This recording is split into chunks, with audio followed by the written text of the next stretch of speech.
Welcome back, everybody. My name is Sharon Taylor. I'm the chair of the Cooperative Council's Innovation Network. We had a fantastic day yesterday, exploring how we're going to build back greener.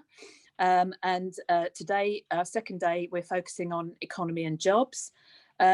We published yesterday our COVID-19 impact case studies. Some fantastic work, 28 case studies in there from our councils about how they supported their communities through the lockdown period and on into the recovery. We know the recovery is going to be bumpy. We know there's a very disproportionate impact on vulnerable communities, whether they're vulnerable because of deprivation, because we know that Black and minority ethnic communities are disproportionately impacted, and so are those with disabilities. They're all across the board. We see a very disproportionate impact that this virus has had. So we'll be looking in more detail about that today. We, as well as publishing our COVID impact study, we also published our new case studies book yesterday and launched our induction programme. So a great day for our first day. And I'm delighted to welcome you to our second day today and our keynote speaker this morning, who is Jonathan Reynolds. Jonathan is a Labour and Cooperative MP, one of a group of 26 Cooperative MPs now in the House of Commons. They're the fourth largest group in Parliament. So that was a significant achievement in the 2019 elections. Jonathan is MP for Stalybridge and Hyde in Manchester and has been since 2010. Importantly for us, he's also been a councillor on one of our member councils, Thameside. Jonathan was Shadow Energy and Climate Change Minister under Ed Miliband's leadership. And during that time, he focused on fuel poverty, energy efficiency and solar power. And where we had long discussions about, as we build back greener, how do we focus on that section of the economy as we're moving forward to recovery. And Jonathan now heads a very energetic and innovative shadow Department of Work and Pensions team. I'm very lucky to have met them recently because I'm extremely proud to have been appointed as the Link local government member to Jonathan's team under Keir Starmer's new process of linking each of the shadow teams with one of the leaders in local government. So I'm very proud to undertake that role. And I know that Jonathan's team have been focusing very hard on universal credit, on disabilities, on pensions and on child poverty, which I was delighted to see because I think we have seen, sadly, a dramatic increase in child poverty in the last few years. So we're very pleased to welcome you to our conference for the first time, Jonathan. We know that your cooperative values run deep and true, so we look forward very much to hearing from you this morning. Thank you for joining us. Well, thank you, Sharon, for that really kind introduction. It is really nice to be invited along to this annual conference, which obviously does come, as you were saying at the beginning, at such a crucial time for local government and the people served by local government in this country. Sharon, can I also just take a moment to thank you personally for being our Shadow Work and Pensions link with the LJ Labour Group. And I know I can speak for the whole of the Labour front bench when I say that we take our partnership with local government very seriously. For us, Labour and local government is an exemplar of what the Labour Party can do in power. It's one of our biggest assets. I know this is a wider audience, perhaps some colleagues from beyond the Labour family, but I think it's important that that respect and that support between national and local government is there. I think that does have positive implications for everyone who cares about local government in the UK.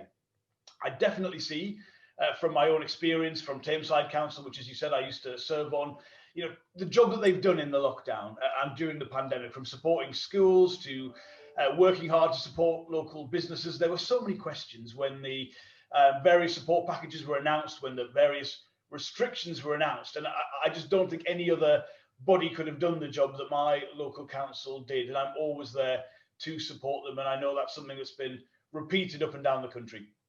The Co-op Council's Innovation Network as well, I think, has a superb reputation for being at the forefront of new thinking, especially on public services and public engagement, and I just want to say how much I'm looking forward to working with all of you in my brief over the months and the years to come. Now, the theme of your conference is building back greener and focusing on economy and jobs. Now, that to me is absolutely the right question to be asking. But I do think there's still a job to be done on ensuring that we don't lose some of what we have now, so we don't have to build it all back. And I think that is especially true when it comes to jobs. There is no doubt that the most pressing issue over the next few months is going to be the jobs crisis. We know unemployment is already high, and unfortunately, it is very likely that it's going to get even higher. Now, the official unemployment figure at 4.1%, of course, that still covers the peak of the furlough scheme. But the claimant count, which is more immediate, has shown very significant increases in unemployment, unfortunately, especially amongst young people. And the Secretary of State herself has said the government are planning for up to 4 million unemployed people. Now, behind those numbers, we've always got to remember there's a story of lives being ruined, of confidence being knocked, of families struggling to pay their bills, and years of experience lost. Like many of you, I'm sure, I grew up in an area of massive unemployment in the 1980s and 90s. And the experience of that is very much still with me. I think mass unemployment is the most corrosive, the most painful waste of talent there can be. And I think every job lost in this crisis is a tragedy. I think we should fight for every job. And that is certainly my and the Labour Party's policy. What we need from the government is a proper plan to get people back to work. That means they don't just need work coaches, it means they need actual work. And I'm afraid, I think from my point of view, the plans announced by the Chancellor so far are not enough. What we really need right now is something that incentivises firms to keep on as many staff as possible, like the furlough scheme did at its peak. But what I think we've had announced by Rishi Sunak is a system that makes it cheaper to bring back one staff member full time and let another one go, rather than keep two members of staff part time. Now, that is not going to work. And the same applies to those £500 isolation payments. It was a welcome U-turn to see some support come forward, but because those payments are linked to the receipt of existing benefits, they're only going to be available to a small percentage of the workforce. And it's just, for me, not as good as offering sick pay for everyone who needs to isolate. We do have the Kickstart programme. Now, that is a direct replica of the Future Jobs Fund that the Labour government brought in after the financial crisis. That was a very successful scheme. But as you will know, with the Future Jobs Fund, it was local councils that played a major role in delivering it. It would not have worked without the support of local councils coordinating it and getting local firms to sign up, as well as providing some of those jobs directly. Now, what my local council are telling me after 10 years of austerity is just that they're not in a position to do that again. And that is a real concern in terms of how that scheme will work. Now, when we do turn to what we need to do to recover from this crisis, I think there are some stark lessons about how the crisis has been handled that we should incorporate into our strategy for recovery. Now, as you were saying at the beginning, Sharon, throughout this crisis, the government have taken the view really that Whitehall knows best. They've opted for one-size-fits-all approaches and very much centralised systems rather than drawing on local knowledge for a targeted approach. And you can see that really in everything the government has done. If you look at test and trace, in England, with its reliance on centralised labs rather than local public health officials, if you look at the local restrictions, like the ones I face in Greater Manchester, they really have been imposed with no discussion with local leaders at all. I mean, I found out my constituency was going into local lockdown at 10 o'clock at night via Twitter. And you can also see it in the economic policies that have been announced too. They're very much national programmes and they have a role to play at the moment. But for me right now, certainly in my area, it feels like the economic strategy and the health strategy are not aligned together. And I also think it is not for Whitehall or ministers to unilaterally decide what industries in areas like mine are viable. The Chancellor cannot seriously say that businesses like pubs or cinemas, which are being hit very hard through local restrictions without getting any targeted support, cannot be viable businesses in the future. So I think the government can and it must do better, and it is high time the government started to listen to local councils and support them in both the response to the pandemic and in how we will build back better from this. But despite those valid criticisms, I think a discussion around a subject like this, it should be an optimistic area. And despite where things are at, I still believe there are lots of things to be optimistic about. In my job as the Shadow Secretary of State for Work and Pensions, my mission is quite simply to end the destitution and the in-work poverty which has become synonymous with this country over the last 10 years. Now, that is an agenda that excites me, and I hope it excites you too, not least because many of the things councils face cost pressures on do stem from those problems of low pay and poverty. And that means the things that you know to be wrong we in government would end. The benefit cap, the 2-child limit, the bedroom tax, Labour and government will relegate those harmful policies to the past. And we will replace universal credit with something that gives real security to everyone. Now, that is clearly about social justice and ending poverty, but it's also about ensuring that we as a country will be able to meet the challenges that we'll face in future. It's the impact of technology on jobs or automation, trade shocks, or perhaps sadly, further pandemics. We've got to manage the changes the future will bring much better than I think this country has managed big changes in the past. So that means for me that we can't just tinker with universal credit. I think we have to replace it with a better system, because meeting the challenges of the future will require us to go beyond what's wrong with the existing components of our social security system. You know, the truth is, the existing system we have, even if it was much better, for me, it still feels like it was designed for a previous era. It hasn't coped very well with self-employment or with underemployment or insecure jobs or the gig economy. And what we need is something that gives people real freedom from fear, real freedom from insecurity of not having the support you need, whether you're an employee, self-employed, or you're unable to work at all. And during the crisis, the UK has effectively insured the wages of millions of self-employed and employed people for the first time ever. We saw the furlough scheme invented because the UK has for so long not had the kind of collective wage insurance that workers in Germany, France, Sweden, and most other European countries have had for many years. You know, there's a lot wrong with universal credit. But as the crisis has shown, if you lose your job in the UK and your partner works, or you've been saving for a housing deposit for your children's future, you probably won't even qualify for universal credit. And the best that you can then hope for is contributory JSA on £74 a week. Now, it is no wonder that a system like that isn't much loved. So my mission, hopefully our mission, must be to fix what's going wrong at the moment, but then open up the discussion into new policies, new places that move this discussion onto entirely new ground. And that is true, I think, of many areas. Now, I know, for instance, that some people think pensions are dull, but please stay with me for a minute. Imagine what it could mean for this agenda, for climate change, for labour rights, for environmental standards, for an ethical foreign policy, if we could give people more control, not only over where their pension savings are invested, but give them the power and control that is legally a part of that ownership. Already, thanks to the work of our shadow working pension ministers in the House of Lords, the Pension Schemes Bill, which actually we're discussing in the House of Commons later today, will be the first pensions legislation in our country's history to even mention climate change. We're going to legislate to ensure that pension schemes have to be run with regard to our climate objectives. Now, it's just a start, but it is long overdue. And if we look around the world at the sheer scale of pension investments, the potential impact of that could be enormous. And any discussion of building back greener has to fundamentally incorporate this agenda around ownership and power. So to conclude, Sharon, I know right now that many of you will not be feeling optimistic about the future. I know at times things feel pretty bleak. When you can't see loved ones and friends, that is not easy. And at the same time, in our roles, when you're listening to businesses who can't see a viable future and the daily infection rate is still creeping up, believe me, I feel, and that's my experience every day too. But there is hope for the future, that we can come out of this pandemic with something better than what we had before. And I think we should take some time during these conditions to think about what the future could look like, about how good the UK might be if we could make it a country where your life chances weren't already determined before you even become an adult. We should think about the inventions, the new technology that we might be able to use so we can unlock the talents of people that are currently unfulfilled.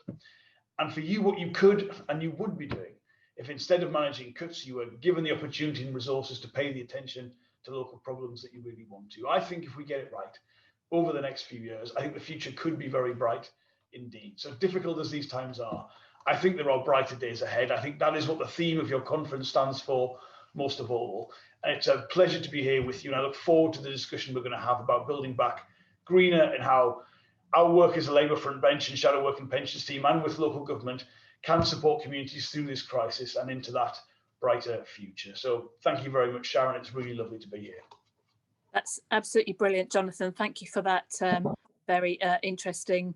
The scope of the work your team are doing struck me when I met with them the other day, and I think the vision that you've set out is very clear. And one of the things I like about the Co-op Councils Network is the fact that yes, there are lots of issues and challenges for all of us in local government, what we see in our network is people using the talent they've got, the creativity they've got, the innovation to support their community to tackle those challenges, in spite of what we all know has been a very tough time for local government, 10 years of cuts to our funding.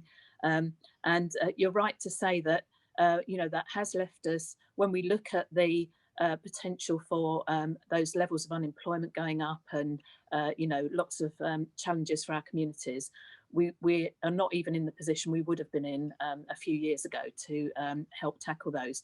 But that never stops us in the Co-op Councils network. The ideas were fizzing out of people as we did the work on the impact study, and we intend to do another piece of work on recovery. Like many of my fellow council leaders, we've set up a recovery task force here. We're working with lots of partners to see how we make things better for the future. And, if we can work in partnership with people in Westminster to look at what we need to do for the future to tackle the modern challenges of work, we will be able to make a big contribution to that at local level, I'm sure.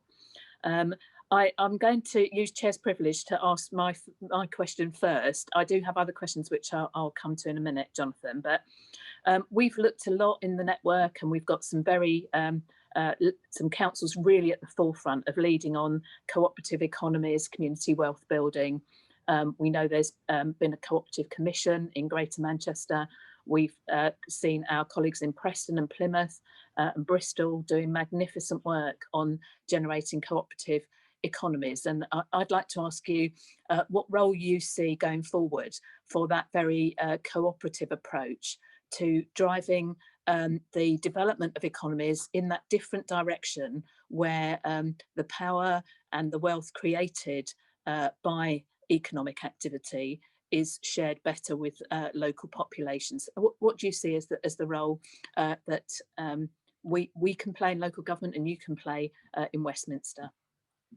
Yeah, thank you very much for that, Sharon. And I echo your comments about the Co-op Council's Innovation Network, because when I started off, all I ever really wanted to be was a local councillor, to be honest. And I look at what councillors in my own area and around the country have faced over the last decade, and I would never have thought, to be honest, that the sheer attraction in budget size could have been done so quickly to local government. But I do look at you, and I see people who, despite that, want to be talking about solutions, want to be finding ways to make a difference. And I think that is fundamentally why we all go into politics or go into public service. I mean, I don't want to be a member of a government so you get a job title in a red box. I want to do things, change things, and I get that very strongly from you. So that's why I think it's so nice to be here. You mentioned community wealth building and how we build different economies, and I think the first thing to say is, if you're on the left in politics, even if you're on the right, there is a growing recognition that there are parts or big parts of our economic model in this country and in comparable countries, especially America, that are just not working. And by that, I mean, I think at the heart of that is the kind of inequality that we are increasingly seeing, whether that's inequality of income, wealth, regional inequality, intergenerational inequality, I think is a really big thing. That is, I think, the most interesting conversation in Western European politics, Western politics at all. Now, in America, that even stretches to people on the right in politics, but it's a conversation that is, I think, one that needs to be had because of the financial crisis and some other things. We can't get away from the fact we are probably now facing in this country the first generation of young people who will be less well off than their parents. Now, that's a fundamental change. People's instinctive sense of what is progress, I think, is that sense that each generation gets to do maybe just a little bit better, but there is that journey. And in my own family, I think, in 2 generations from my grandfather, who was a miner, like many people who grew up in the Northeast, did one job his whole life, never left the country. To go from that to me sitting here as the Shadow Secretary of State talking to you, that's amazing progress. And the sense that that's ending, I think, has meant people are quite rightly looking for where our economy is going wrong and what we can do differently. I think the conversation around community wealth building is a really interesting one. A long time I've admired the work of Cllr. You might know of it in Manchester, the Centre for Local Economic Strategies. Actually, once when I was a much younger person, applied for a job there. I thought what they do is so interesting. And what we've seen in Preston in particular, it is really interesting because it's essentially about connecting economic development to wealth control and power, and a focus on place, and the difference that can be made. Now, I don't think it's a panacea to all the problems, that we face. I think there are questions about what else needs to happen alongside that kind of approach, about how you do that in a fair way, because look, you will all know as people in local government, the conversation around localism in the UK has to always reflect the fact that a very just pure definition of localism would produce tremendous regional inequality. I mean, we just know that through the conversation around business rates and things like that. And certainly coming from Greater Manchester, I want wealth and power in Greater Manchester, but I don't want that at the expense of other areas on the periphery. So I think there's some really interesting work in it. I think alongside a supportive national government, fundamentally, there have to be many more economic levers available locally. When I was first elected to Parliament, we had at the time, was just the aftermath of the financial crisis in 2010, you had rising unemployment at that time and a rising skills shortage in Greater Manchester. Now that doesn't make sense, and I do think, I know it's difficult in areas that where a mayoral model wouldn't work as to what the level should be, but that has to be something that is a much greater focus of how we develop our local economies going forward. As I say, it's not a panacea. You've got to have a national government that's supportive. I think you need a Department of Work and Pensions that has as its founding principle, this country should not have the kind of levels of poverty that make us such an outlier amongst European countries of our size and scale. So you've got to have a supportive national government to that, with far more control, far more influence for local leadership has got to be a part of that. And I think ideally that wouldn't just be about saying, we want local areas to have the power to do certain things. Successful countries have the ability to innovate. They have the ability to try different things and recognize that different solutions will work in different places. And I think there is a frustration that we don't have that in the UK, in all parts of the country. We're getting there to some degree with some of the changes that we're getting. And I do contrast that to, right now I had a difficult conversation with some colleagues last night, because in my constituency, you can't socialise with anyone who's not your immediate family, right? And if you indoors at all, so you can't go to a pub with anyone who's not your immediate family or in your support bubble.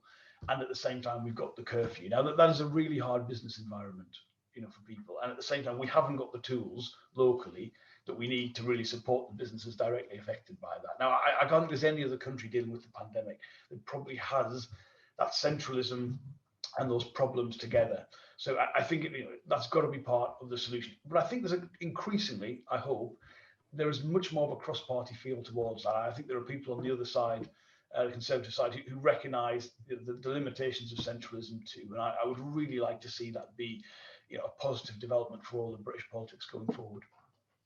Thank you, Jonathan. Even here in Hertfordshire, where we've got 5 Conservative councils, 3 Liberal Democrat, 1 Lib Lab coalition and a Labour council, we have in the Herts Growth Board a community wealth building strand. So it's not, I think that it's not quite the disputed territory we might think it is. I've got 2 very quick questions which have been posted in the Q&A box, which I need to ask you. Nicola's pressing me to move on, but I think these are, one of these was posted early on, and Peter's question is very pertinent. So we've got Jeff Walker from Sunderland, who's said, how would you feel about a green co-op academy for entrepreneurs to help them, assist them in incubating enterprises towards green worker cooperatives? And Peter Bradbury's question, which relates to a discussion that we were having earlier, is how do we get across the message that there is this thing that the virus, that kind of a bit of a myth really, that the virus is affecting all parts of society equally, whereas we know that there is a significantly disproportionate impact on certain parts of our community, sometimes more deprived communities, but also BAME communities, disability communities and so on. How do we get that message across that yes, there is a disproportionate impact going on here, and we need to provide the support to those communities that are more adversely affected by COVID? Great questions. Let me deal with them both in turn, Sharon. First of all, Jeff, great to hear someone from Sunderland on the call.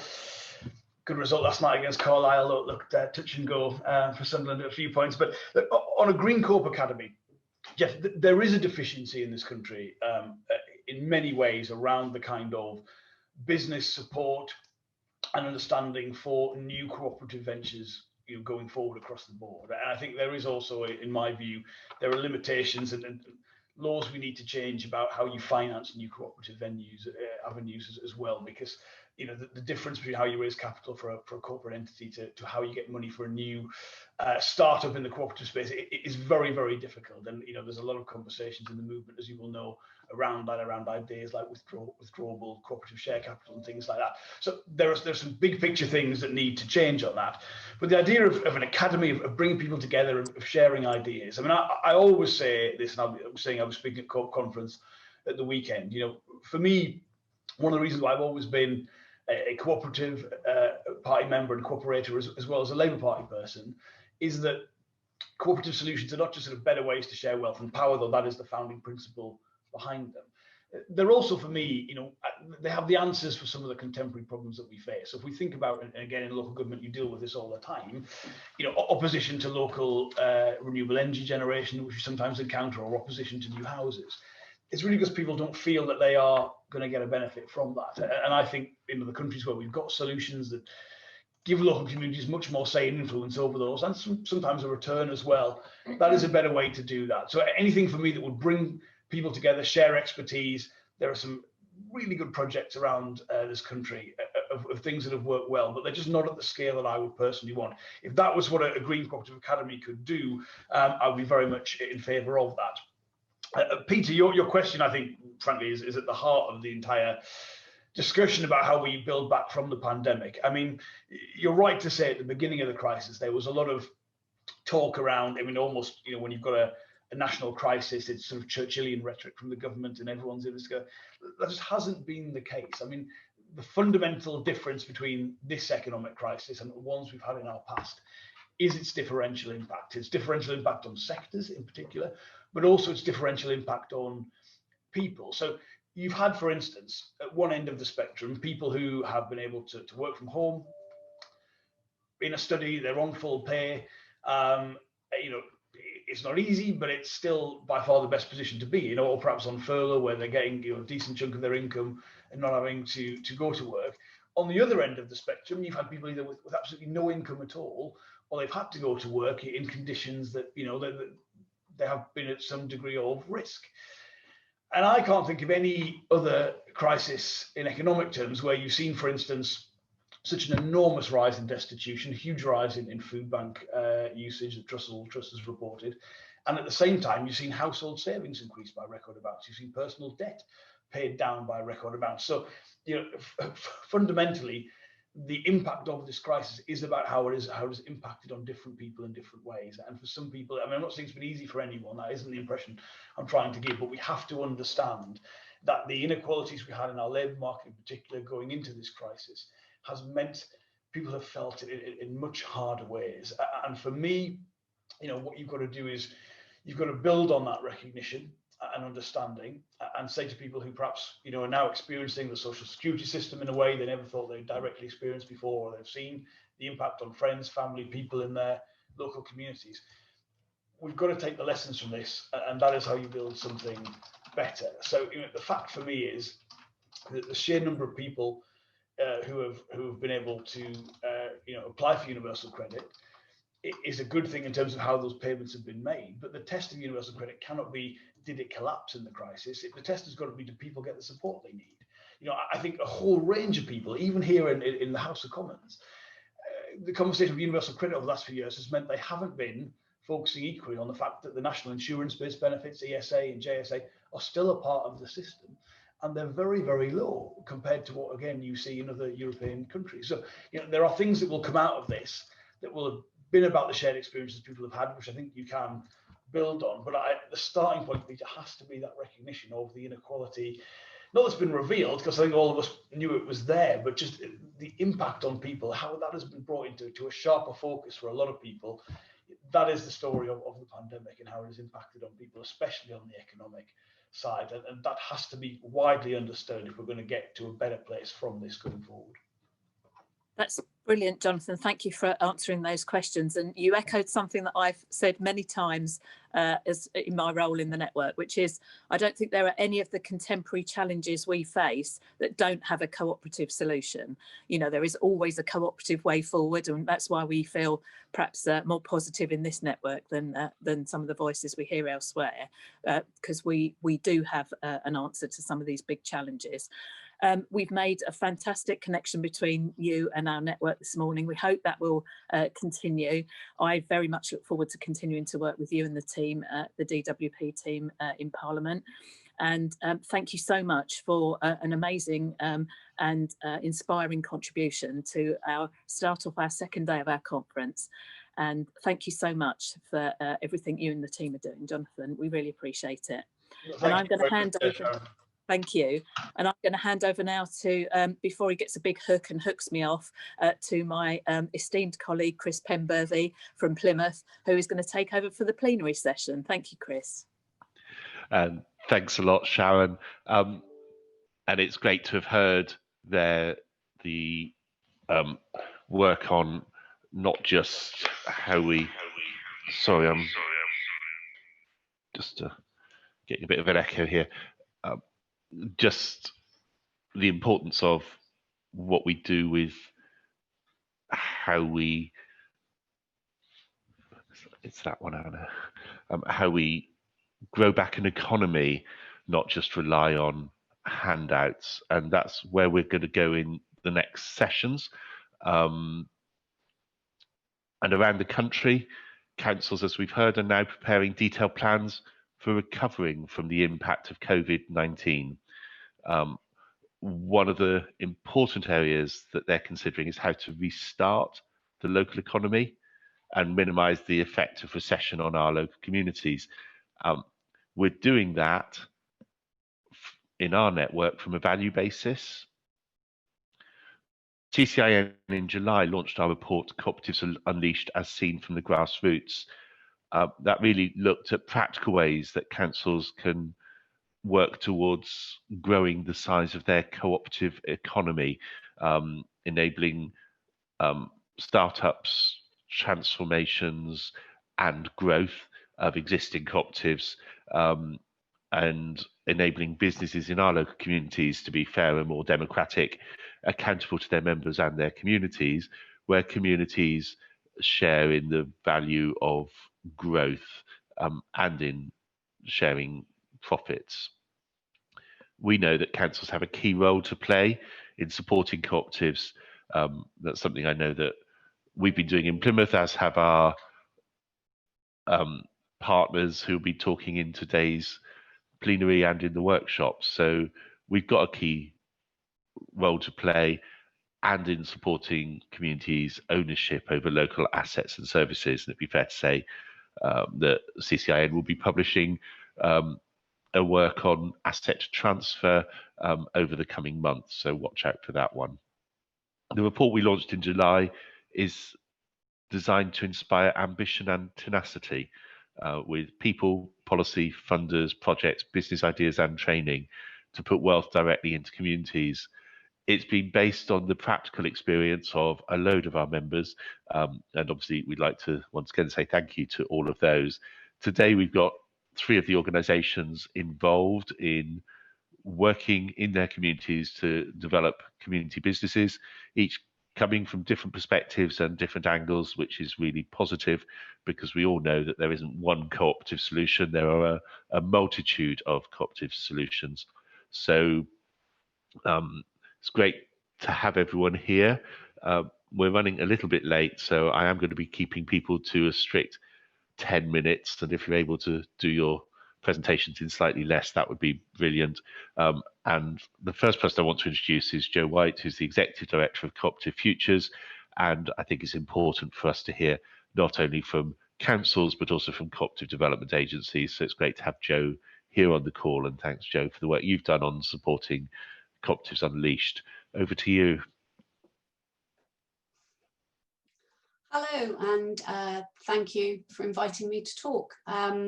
I do have a quick presentation, but I promise it's not death by PowerPoint. So if the PowerPoint could come up, Lovely, thank you. As I said, thank you very much for having me to talk today. I was really excited in some ways, that sounds very sad, about the report, the Cooperatives Unleashed from the Grassroots, because I think it really starts to put in place some of the really practical opportunities that councils have to start to create thriving environments for co-ops. So very pleased to be here today. So just to say a little bit about me, I work for an organisation called Co-Operative Futures. We've been around for the last 20 years, and we have two core reasons. We exist to provide support to grassroots cooperatives of all types and sizes, and also to do things like we're doing today, which is to engage in the debate to find mutual solutions for issues and needs that communities are facing. There are about 20 similar types of organisations in the country, so I'm not alone, and there are also individuals who do similar types of work, and I'll explain why that's important in a moment. So if I could just have the next slide, please. This is a slide which I think is particularly beautiful, but not designed by me. I cannot take the credit for it. But when we look at supporting cooperatives, there is a series of separate but interconnected pieces of the jigsaw that we need to make sure we put together. And you can't take one and not have the rest. And there is a role, I think, that local authorities can play in all aspects of this jigsaw, but I'm not going to talk through every single one of them today, but I'm going to pull out a few key ones, which I will specifically around promotion and sector support. The one I'm not going to touch on is finance, because that's a presentation in its own right. So just very quickly, a definition of cooperative development is on the next slide. It's easy to think that cooperative development is the same as any other form of business support. In many ways it is. What comes out at the other end is a business plan and an organisation and financial projections and all of those types of things. But where it's different, I think, from generalist business support is that the second sentence of that, where we focus on the member-owned organisations that result in the creation of value and in improved well-being that is equitably shared by all members of the organisations. So quite often the processes and the drivers between cooperative development and really generalist support are quite different. And so how that means that they are created are not the same as with other organisations. So why does cooperative development matter? Well, cooperative community wealth building is, I think, mentioned in almost every conversation I have these days, and I think co-ops are recognised as a key component of that agenda, and so we need a way to make them happen. Today we're talking about economy and jobs. Well, we've seen that co-ops are resilient forms of business. They're twice as likely to survive when compared to other startup businesses, particularly over the first 5 years. Co-op development matters because it's not easy to set up a cooperative. Somebody once said to me, you never set up a co-op by accident. Whilst you can go online tonight and register yourself as a limited company and it will appear tomorrow morning, it is quite often a lengthy process to set up a co-op, and support is needed. Just to give you some very old statistics on this, because I couldn't find any newer ones, in the 1980s, 131% increase in the number of co-ops where there was specialist support, as opposed to a 24% increase where there was none. And a sort of a national scheme that started in 2009, over 300 cooperative enterprises were approved for advice and training in its first year. So that sort of shows quite the uplift that can be seen in cooperative activity when there is specialist support provided. So as a cooperative developer, what are my experiences? Not enough people in co-ops understand what in councils understand what co-ops are. Councils are not alone in this. I think in any environment I go into in the country, it's the same. Secondly, there's rarely a good understanding of what is already happening. Even I go I still, in the area I live in, I come across a new co-op, I get very excited. So it's never possible to know exactly what's happening, but quite often knowledge is quite low. When people are talking to groups, community workers or business advisors, the cooperative option isn't offered. It's easy to talk about a charity or a KIC or a company limited by guarantee, but the cooperative option isn't there. Where people are designing support programs, cooperative specific support often isn't included. And from a sort of a cooperative development body perspective, we don't know who to talk to. We are often 2 or 3 people organisations, and as is highlighted in the report, there are numerous different departments and officers whom co-op development is important to. So just specifically to pick up on support services, we recently did a piece of work for a council where we went and did some market testing, and we made approaches to 3 generalist business support programs, growth hubs or local authority funded support programs, and 3 voluntary community and social enterprise support organisations, and basically none of them could help us with cooperatives. Couldn't even find a reference to cooperatives on some of them. So that shows that actually you have to be fairly tenacious to get beyond that point to carry on to set up a cooperative. That I'm sure is not the exact position across the country, but it certainly is the experiences of quite a number of people who want to set up co-ops. So what can be done? On the next slide, I've got bored with words, I've gone for pictures. Firstly, it's about education. I think if all local authorities and statutory agencies could encourage education around what cooperatives are, it would make a huge difference. It could actually make a fundamental opportunity to change how the cooperative landscape in your area is. The Co-op College are running a number of programs on it, but also there's Light Touch is a way of doing it. The DOES program is one that was run by Mid-Counties Cooperative and is included in the induction for every single one of their members of staff.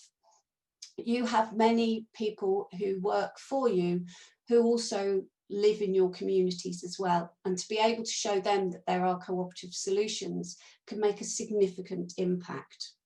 Simple things around mapping the sector, knowing what's there, the information is there, it's just sometimes requires somebody to sit down and do it. The bit around support organisations, you have quite considerable influence over support providers, and you could require them to provide the cooperative option, both generalist business support and through third sector support organisations. They don't need to be able to deliver the advice, but they need to make the option available. But most important, I think, is about developing the relationships. The arrow to the Cooperative Councils Innovation Network isn't just about the network, it's about individual councils. In the bottom corner, I've put a number of similar organisations to Co-Operative Futures. Most of you will find that there is somebody in your area locally delivering cooperative development. And what would really make a difference is if councils could actually find a way to develop a relationship with those people and those organisations. They are very invested in their communities and will be happy to help. Those are some very, very simple and quick solutions, and I can see the timer counting down. So that is it from me.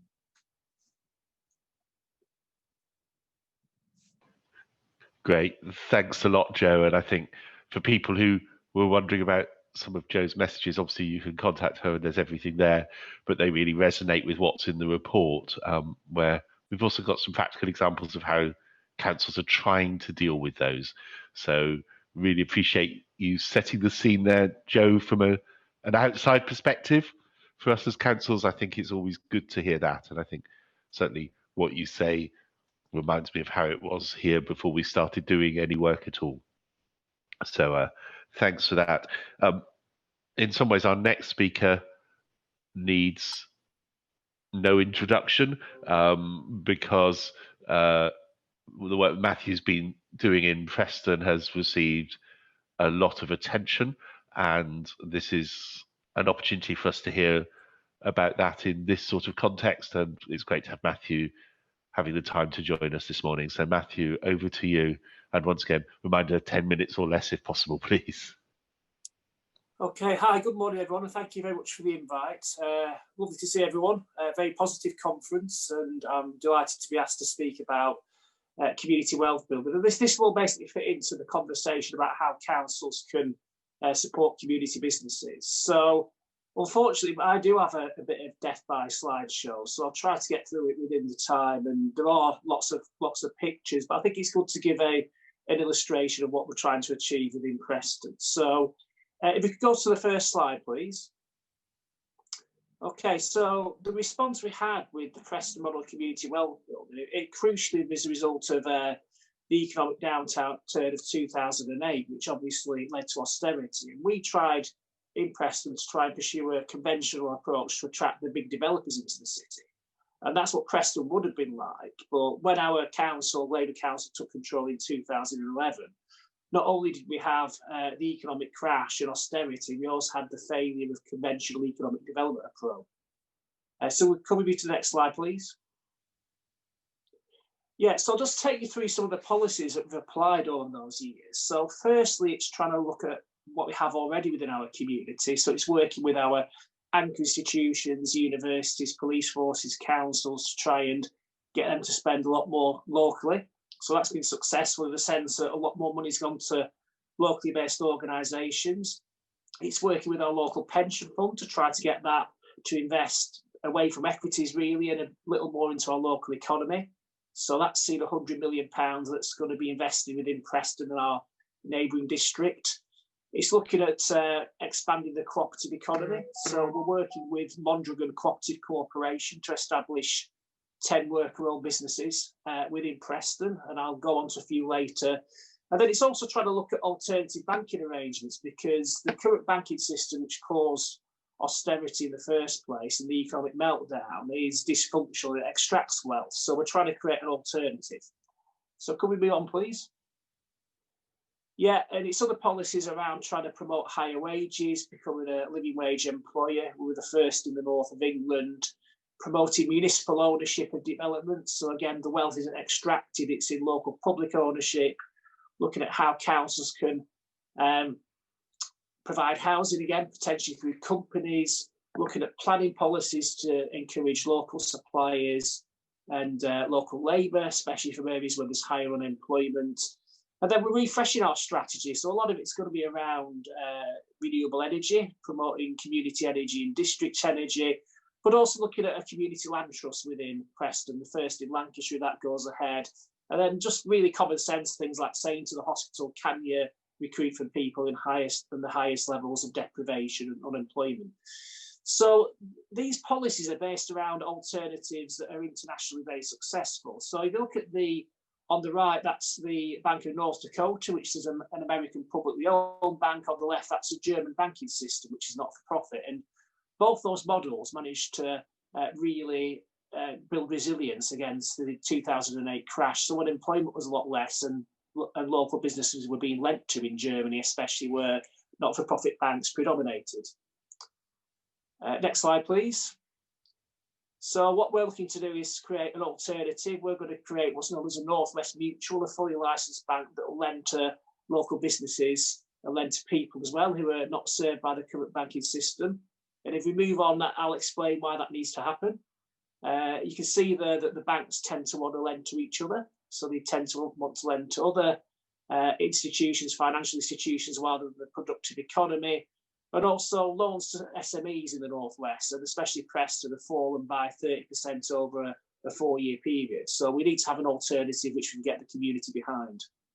So if we move on a little further, yeah, this is, I mentioned that Jonathan Reynolds said quite eloquently before about pensions. And this is an example in America of where they've managed to just get about 10 to 12% of the public pension fund invested in the local economy. So that's in Alabama, and it's created a number of very big developments, including a network of around 15 golf courses. And on the right, you see the slide, how that really benefits the state economy there in terms of jobs and in terms of income.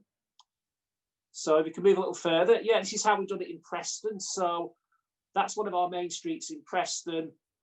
It was pretty run down, and then our public pension fund developed some student accommodation and virtuous cycle of activity using a local not-for-profit developer. 200 odd people employed on site, they're paying council tax. Now students in that building contributing to the community as well. Okay, next slide. And then again, this is the next part of the pension fund development. That's going to be a disused hotel that went into local authority ownership, and the pension fund is currently developing that into a quite attractive new development that will actually basically reimagine it as a hotel it was. And then I mentioned before about municipal ownership. Our cinema, we're going to build this in council ownership. This will be a £40 million development. And again, we're having to do it ourselves because there's no alternative. And crucially, we've got a community benefit agreement. And we're looking, potentially can we get in local supply chains, our anchor institutions to incubate a construction cooperative, or a number of them to actually be involved in building that cinema, which will then be owned by the city, so all the profits go back to the community. And then I mentioned about spend before. We've managed to work with our big public sector institutions and Cllr, who were mentioned earlier, and over a 4-year period, we managed to get them to spend an extra £75 million with Preston-based suppliers. And crucially, that has been mainly at the expense of quite large corporations that tend to win lots of these contracts that are headquartered in Greater London and the South East. So it's not really taking wealth away from other areas, it's really changing the ownership of who wins these contracts. And then also mentioned that some of the facilities we brought back into the public sector, that's Robert and Peter, who were 2 of our cabinet members. That's us celebrating when we brought back the management of the venue into the local public sector, and it's now run by the council again. And crucially as well, we've now got a new cabinet member called Councillor Freddie Bailey. He's taken these ideas forward, and we're looking at many ideas, especially how to grow worker-owned businesses within Preston. And I'll move on to that next. So that's the first worker co-op we've got. It's in a town hall building across from the town hall. It's called the Larder, and crucially they're trying to scale up so they can supply the local public sector, prisoners, feed prisoners, feed people in hospital, people in the university and other things. And then we've got a worker cooperative now that's been launched called Preston Digital Foundation. That's involving university graduates who potentially might have left Preston. There's a lecturer there as well. And again, that's supplying the university as well. So we're getting a virtuous cycle of activity going on. And then we're about to refresh our community wealth building strategy. So, we really want to expand the cooperative economy and expand democratic ownership. So our taxi drivers have organised in a worker cooperative. We're working with the Cooperative College to establish a cooperative education centre. We're looking at community land trusts, social care, working with the BME community and refugees, construction, and potentially the way around this for many of these is you actually use what's known as reserve contracts. So you can get disabled employees and prisoners to around 30%. Then it's very, very easy for them to actually win a lot of the contracts from the local public sector. But crucially, these policies put together, they've got to mean something. So we're voted the most improved city in 2018 for economic well-being. And if we move on, I'll explain how we achieve that. And that looks at things like jobs, income, employment. And, we do feel a lot of these policies put together has contributed to those achievements. So it's not just Preston. Many places are beginning to overtake us now. So I'm coming to an end soon, but we'll just go through a few examples in the UK of how that's happening. There's insourcing that's taking place a lot now. Islington and Harrogate especially. The Welsh Assembly, like us, is looking to establish a Welsh community bank, a cooperative bank. We've got Chris here, of course, fantastic work in Plymouth, looking to double or even triple the cooperative economy, I think. And in Oxford, North Ayrshire established a community wealth building strategy to convert businesses to employee ownership when owners are retiring. You've got Hackney and Birmingham looking at establishing municipally owned energy companies. London councils are looking at community land trusts, and crucially, very mainstream in the NHS and with our universities, they talk about themselves as anchor institutions, where they recruit, what they do with their assets, including land, and where they buy the goods and services, and how that can have a social and economic and environmental effect. But very finally, this is what's really exciting about it. Many of these ideas are very much an international movement. So, if we talk about America, you see how New York City have recently launched a community wealth building strategy there. They're looking at worker ownership in the Bronx. You've got the governor of California who's looking at establishing a publicly owned bank. And then there's work in Cincinnati with the trade union movement helping to establish worker-owned businesses. And then obviously there's work also across Europe with procurement, and Australia as well, Sydney, and even Africa as well, that are looking at these ideas. So just to conclude, you're looking at, as was said earlier, really, things have to change. So we need to look at a systemic alternative to the current economic model that extracts wealth and leads to inequality. And this is an international movement, and hopefully we're going to see a lot more of this. And particularly, it links very strongly between the Labour Party and the more progressive elements in the Democratic Party. So you see in a number of cities now that are on this agenda. But just cast your mind back 10 years ago, there really weren't these kind of conversations going on, but now it's becoming in the mainstream. And especially as we recover from the pandemic, we've really got to look at how we actually make sure our communities become richer and that wealth is shared around a lot more, because too many people have suffered. Most recently in the pandemic, but before that with austerity. We've got to build back better. So thank you very much for the invite, Chris and everyone, and I look forward to hearing the rest of the speakers later. Thank you. So that was great to hear from Matthew. Obviously, Preston's talked about a lot and is doing a lot. But as Matthew said, he's not the only one doing it. I think it's great to have a national ambition to double the size of the co-op economy. I think we can probably do a lot more. I think what we can show as councils is that we can already do a lot more without government doing anything. If we had a government who was backing this as well, we could really make this fly. And what we've been showing in this report is how much we can do. And it's great to have Paul Stewart from Sunderland with us. He's a member of our Executive Oversight Committee. Sunderland were really helpful in the early stages of this report because they worked with us at the LGA, talking to lots and lots of council leaders, chief executives and others from councils about the work we were doing, and beginning to gather the evidence we needed for our report, and have recently published their own community wealth building strategy. So I'm going to pass over to Paul to do the next bit of insight into this agenda. Right, thanks, Chris, for the introduction there. And can I start by thanking Nicola and the team supporting her that have allowed our online conference to take place, providing us, both people like myself and the rest of us, with the confidence to explore this strange new world that's called Zoom. Just briefly, a little introduction about myself. I've been a councillor in Sunderland for 30 years, me in 1990, all the way back to Mrs. Thatcher. I've held various positions in the Cabinet in Sunderland and rejoined the Cabinet in 2018 with responsibility for corporate services and finance. A key aspect of the role and what attracted me to return to the Cabinet was the responsibility to coordinate our work as a cooperative council and develop our community wealth building strategy.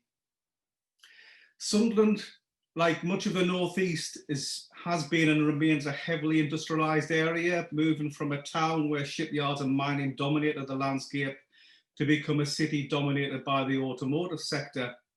Future ambitions range from being a lead on low carbon projects, ranging from battery storage, no surprise there with the automotive sector, but also through to carbon neutral housing and a significant investment in 5G connectivity.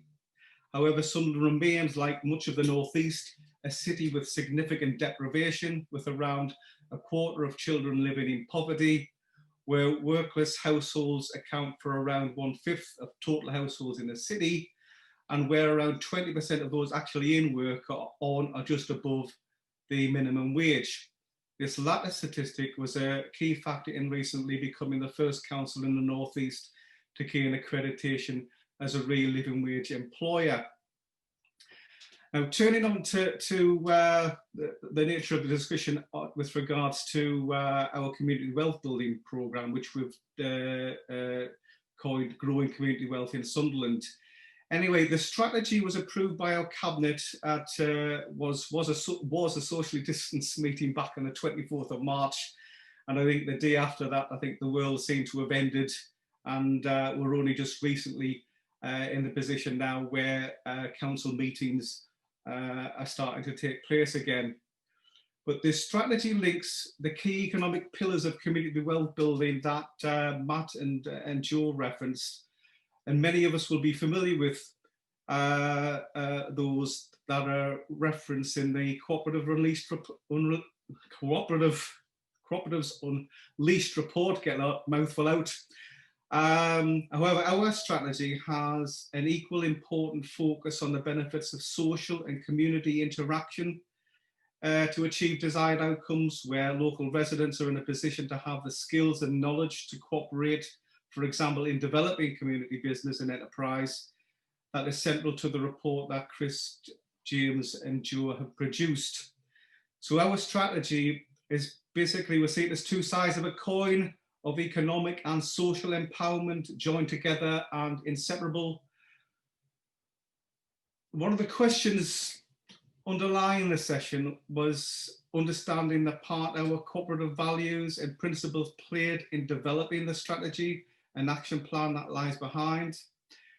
These values and principles are, of course, enshrined in our council constitution, and a consistent theme, though, relates to the promoting and encouraging members of the community to be more involved through more actively promoting and developing decision making, and to allow them to participate more directly in the decisions that will impact upon their local community. And our community wealth building programme was no different in that respect. So with this in mind, our strategy has been informed by what we've termed Let's Talk Sunderland, which was an engagement strategy, a significant piece of work that resulted in over 50% coverage of the residents in Sunderland responding either individually or as part of a collective and community group. The priorities arising from this engagement allowed us to develop 5 local neighbourhood plans. A similar exercise was then carried out on draft proposals during the summer, resulting in plans aligned to residents' needs, with key priorities within these neighbourhood plans being aligned with our community wealth building approach. A further action that came out of the original Let's Talk exercise was the need to introduce some capacity building within the VCS network within the city, the mapping of existing voluntary community groups shows a clear skew towards those communities that are already economically active, providing further evidence of the need for community empowerment to be a key area of our wealth building programme.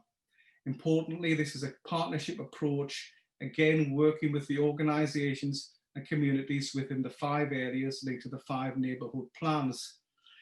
If we can go to the next slide, what this lists is the 7 key priority areas for Sunderland in this community wealth building approach. The priorities, deliberately not in any particular order, except perhaps for the first, demonstrating our commitment, which is focused on the City Council. A couple of points that we did spend some time reflecting upon, and might be of interest, was first of all with regards to social value, and it was quite clear that we were in a position where potentially you could outsource something and get additionality through social value, but that wasn't necessarily clear if it was something that was insourced and something delivered by the council itself. So one of the key proposals is to ensure that there's links made with all service areas to identify how they specifically impact on our community wealth building approach. A further area was in relation to volunteering and recognising the need to move towards being proactively encouraging and embedding volunteering within the staff within the city. And yesterday, I think we had a session where we did have a session on cooperative education, and one of the staff from Rochdale referenced both living locally and also working within our community, and how she clearly had a buy into the council's approach as a cooperative council. And I think that's the kind of idea that we're looking towards with regards to taking our staff on board with regards to developing this strategy. In addition to the economic empowerment pillars that I think Matt focused on with regards to what's happening in Preston, as I mentioned, ours also focuses on community engagement and empowerment. So in relation to that, 2 points really. First of all, with regards to engagement and empowerment, with regards to the importance of residents being provided with the skills and knowledge to be active in their community is quite crucial, to be in a position to be able to join others to take control and make better use of community assets. And the second one is in relation to community resilience. Clearly, if an individual or household finds themselves in fuel poverty or in debt, community empowerment is going to be the last thing on their mind. So it's important to embrace that as part of our project as well. If you go to the next slide, please. Noticing the time, I'll start to hurry up. Okay, the recommendations in the Cooperatives Unleashed report have been captured as part of our community wealth delivery plan and remind us of what can be achieved in developing cooperatives at a grassroots level. Sunderland's no different to that. We have our community centres, parks, libraries that have been taken over by and supported by communities. However, what we found, and as I mentioned earlier, is that some areas of the city that has taken place, other areas, there has been simply no interest from the community. So we've proposed 2 routes within our strategy to attempt to change this position. One is a citywide cooperative and social enterprise incubator project, aiding would-be cooperators. The other, a more localised attempt to address inequality and community empowerment so that all communities have equal opportunity to be able to embrace our programme and where need be and where they wish to develop community business and enterprise. Our approach was developed, and I'll mention his name because I think he's listening in. Councillor Dr. Geoffrey Walker wrote a paper with regards to localised community wealth building champions, and we've embraced that as part of our programme. In effect, we'll have 5 neighbourhoods, and each will have a community wealth building champion, which will be a political lead, but they'll also be linked with a community development worker. And those will work hand in hand with communities where they need that additional support, those additional skills to embrace the programme that we have in place. I'll leave you a couple of final points. I mentioned about COVID-19, and I think we've had over 1,000 volunteers. I've noticed time's up, 1,000 volunteers, and I think what's come out of that importantly is that for the first time we've seen individuals coming forward from areas of the city that have not normally volunteered, not normally have community groups in place, and that's a real encouragement. And the final one I suppose to mention is that part of this programme is that we have a dedicated cooperative development fund of around £250,000 a year that we intend to use to help develop local cooperatives, both through the 2 routes that I've mentioned.